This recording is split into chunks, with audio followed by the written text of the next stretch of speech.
A los poetas vi elevando salmos a la noche, incinerando liturgias, deglutiendo comensales hacia la madrugada con lagañas de eternidad, lágrimas petrificadas. A los poetas vi lavarse la cara en un lago extinguido, después, elevado el poniente, los vi calcinados entrar al templo, donde resplandores metálicos, intermitentes, rabiosos, esperaban para desgustarlos. Según supe, en honor a mercaderes ebrios de soledad, repartiendo vino, bautizando un tiempo de reinado, con la sonora trompeta del olvido y la atroz carreta para el último paseo de los desahuciados. A los poetas vi con apestosos trajes, yo mismo, con tajos en las plantas, recorrer descalzos una enorme planicie de salmuera, revocando dioses de orfebrería, herrumbre y barro desteñido. A los poetas vi trasponiendo puertas a los míos, ataviados de demonios, con flamígeras plumas, atravesando ángeles castos. A los poetas vi vigilantes, terrenales, así.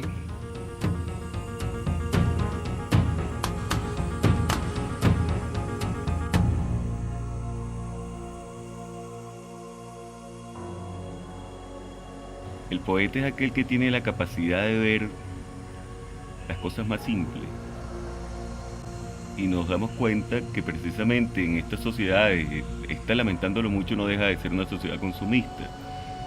Y uno se da cuenta cómo hay algo que siempre anda buscando el ser humano. En este caso lo busca en los libros de autoayuda, que tienen una repercusión inmediata sobre la gente, pero que no es una repercusión profunda, no produce verdaderos cambios. Yo creo que la función esencial de un poeta es convertirse en el traductor del espíritu de su época, es el de convertirse en el puente entre lo sagrado y lo profano, es el de hacerle saber al ser humano que efectivamente, como dice Whitman, cada vez que veo que algo reverdece, me doy cuenta que la muerte no existe. Parafraseando a Whitman, no lo dice así exactamente. El poeta es un gen dador de vida. El poeta es aquel custodio de la palabra. Y esa también es una función esencial de la poesía. La mayoría de las empresas o las industrias culturales se valen de la palabra,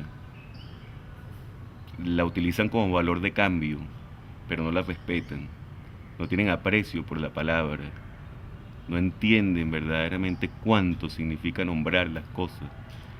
El poeta se convierte en el custodio de esa palabra, en el albacea de esa palabra, y la palabra es el hilo conductor de toda civilización, indiscutiblemente. Para eso bastaría imaginarnos un mundo sin palabras. Bueno, el poeta sublima esa palabra y la hace reino, la hace real, nos da la posibilidad de tener un acercamiento muchísimo más directo de lo que la gente se imagina con la realidad. El oficioso discurrir de este lamentable cabo lápiz, trémulo ante la presencia de tanta ausencia, que lucha con este corazón disecado, fiebre de estos tiempos. Quien no habla de astucias no es humano. Quien no escupe su carcajada no es humano. Quien traiciona es rey y no zozobra. Quien espanta temor obtiene. El moribundo bebe zozobrante y su sed implacable lo extermina. El rey hace convite de sus alfiles y los peones zozobran. El oficioso discurrir de este lamentable cabo lápiz. Yo creo que si alguien sabe de realidad es un poeta. La mayoría de la gente dice que los poetas son aquellas personas que andan como flotando en el aire, como perdidos en el limbo. Yo estoy seguro que es al revés. Un poeta es un ser que tiene un acercamiento cotidiano, perenne, constante con la realidad. Entiende esa realidad. A veces precisamente llegan a la locura precisamente por lo mismo, porque sufren de exceso de realidad. Entienden con mucha soltura todo lo que sucede a su alrededor.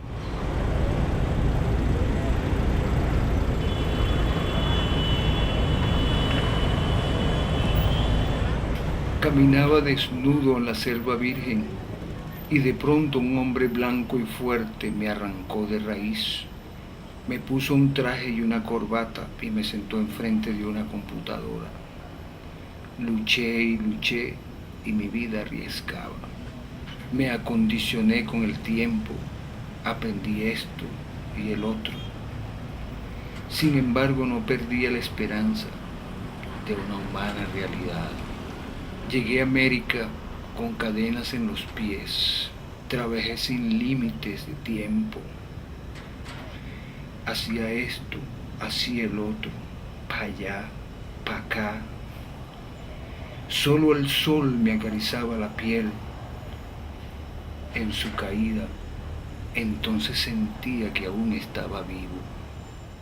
Yo creo que la poesía es una especie de enfermedad.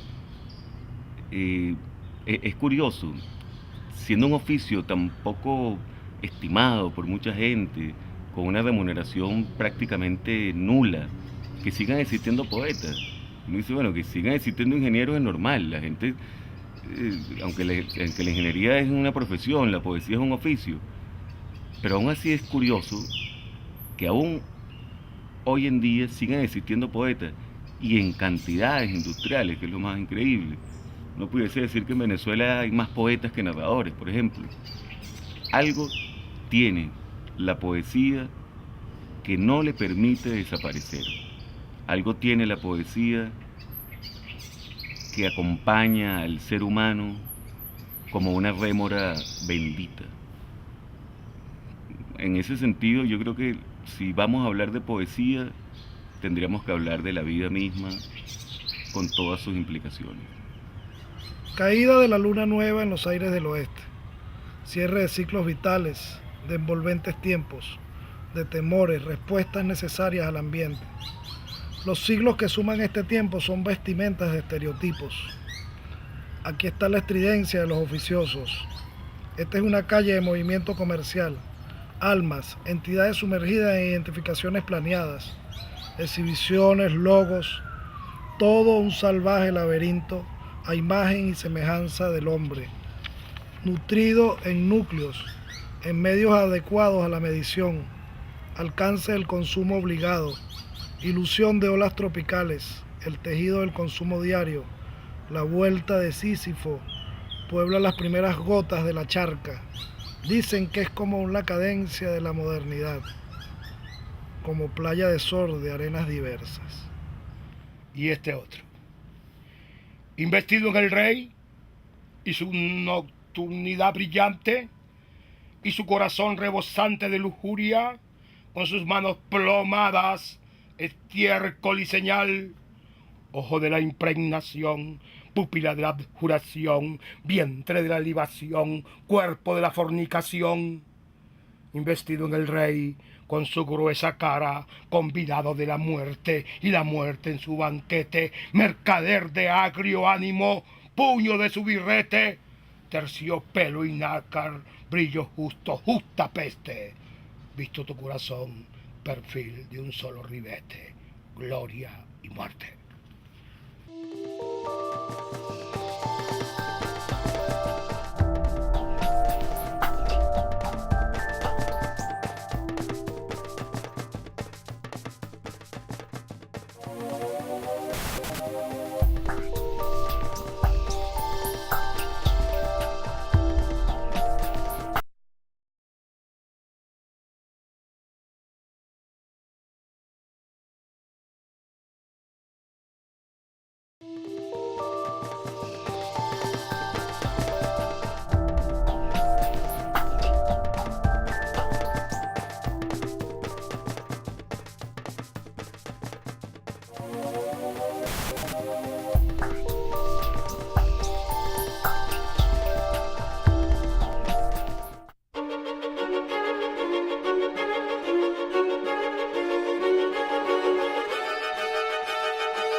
Revisan las estrellas, señores de la ciencia.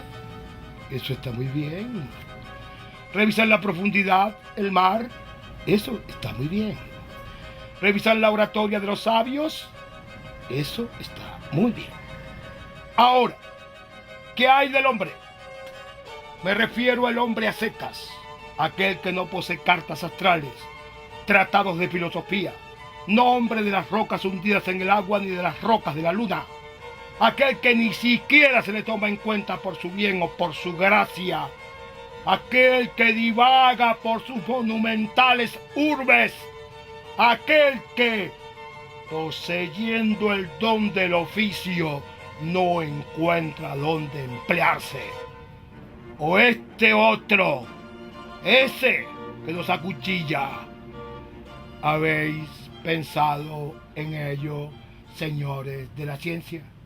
Yo quería ser astronauta, entonces me dediqué al arte, y la única forma entonces de soñar, la única forma que se parezca a un viaje intergaláctico debe ser el arte mismo, ¿no? Y entonces decido meterme en la Escuela de Arte Dramático, soy el primer alumno de la Escuela de Arte Dramático. Allí empecé, estaban los maestros, había una escuela porque se había abierto de arte dramático, contentiva con una maestra, una gran maestra que todavía está viva, que se llama Lola Ferrer, y dotó la biblioteca de muchos libros de dramaturgos. Los dramaturgos son excelentes, pues, hay muchos dramaturgos que son excelentes poetas. Y entonces allí, entre la actuación, los ejercicios de los actores, el entrenamiento de los actores, porque son entrenamientos, también está el entrenamiento intelectual. Y en ese entrenamiento intelectual aparecen los dramaturgos. Los dramaturgos son primero los que me enseñan a mí el arte de la poesía. Claro, uno se va a quedar siempre corto al tratar de definir la poesía, porque además es una de las cosas maravillosas que tiene la poesía, es eso, que es indefinible. No hay manera de decirla. Ella tiene vida propia, se gobierna a sí misma, y nosotros de una u otra forma somos gobernados por ella. Ella dictamina, determina. A nosotros lo que nos queda, los albaceas de la palabra, lo que nos queda es aprender a vivir en la incertidumbre, entender, como dice Sabater, que hay que hacerse perito en despedida, y entender que no le podemos pedir la mirada de un poeta a aquel que no ha sido educado para eso. Tampoco lo debemos subestimar ni verlo como un ser inferior. Lo que tenemos es que tratar de acercarnos o de acercarle el hecho poético a esa sociedad. A lo mejor es una utopía, pero es posible. Uno se da cuenta que efectivamente existen. ¿Quién no ha escrito un poema en su vida? Todo el mundo, aunque sea cuando era adolescente, cuando se enamoró por primera vez. Es curioso. Hay gente que pasa por trances difíciles, que entra en enfermedades mortales, y a quien recurre es a la poesía, bien sea para leerla, bien sea para escribirla. Es decir, que algo le dice la poesía a ese ser que se encuentra en ese trance terrible. Por otra parte, también está el otro que se acerca a la poesía porque necesita agradecerle a alguien lo maravilloso del ser humano, lo maravilloso de la vida, de esa cotidianidad, de lo otro. Textura de arboledas. Otra noche muestra detalles del día y nutre las carencias. El cuervo y la condición orfana quedan en otro estado de cosas.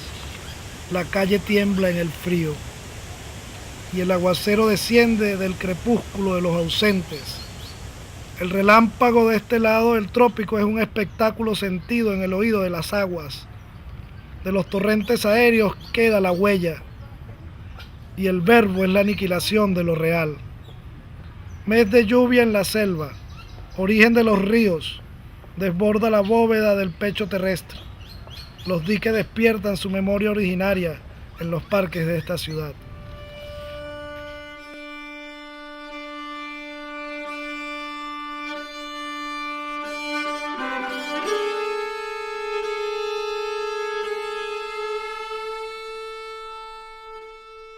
Bueno, la tierra de nadie, ¿qué significó la tierra de nadie para mí, para nosotros? Porque verdaderamente fuimos un grupo bastante nutrido de artistas de todas las disciplinas y precisamente hacíamos un poco el ejercicio de seguir los pasos de lo que Villanueva se planteó como su proyecto de ciudad universitaria, que era la interdisciplinariedad, un sitio donde se conjugaran todas las artes y todo el conocimiento. Poco a poco, de manera azarosa, fuimos agrupándonos, fuimos conociéndonos, éramos casi todos gente que hacíamos vida en la universidad, la mayoría éramos personas que veníamos del interior, de la provincia, y bueno, esta universidad se convirtió en nuestra casa. Aquí estudiábamos, amábamos, leíamos, escribíamos, se fue agrupando una experiencia que se fue fortaleciendo y que luego terminó reunida en un libro que se llama Antología de Nadie, el cual fue publicado gracias a la generosa y humana actitud de uno de los seres más maravillosos, creo yo, que ha pasado por la Dirección de Cultura del UCB, que es el arquitecto Giovanna Merola. ¿Para qué puede servir un poeta? Mucha gente se lo pregunta. Incluso en la época de La Tierra de Nadie, había una discusión sobre en qué podía ser útil un poeta. Y se tenía miedo, pues, cuando estudiamos en la Escuela de Letras, había el temor de que la Escuela de Letras fuera cerrada porque no tenía ningún fin productivo para la sociedad y que las carreras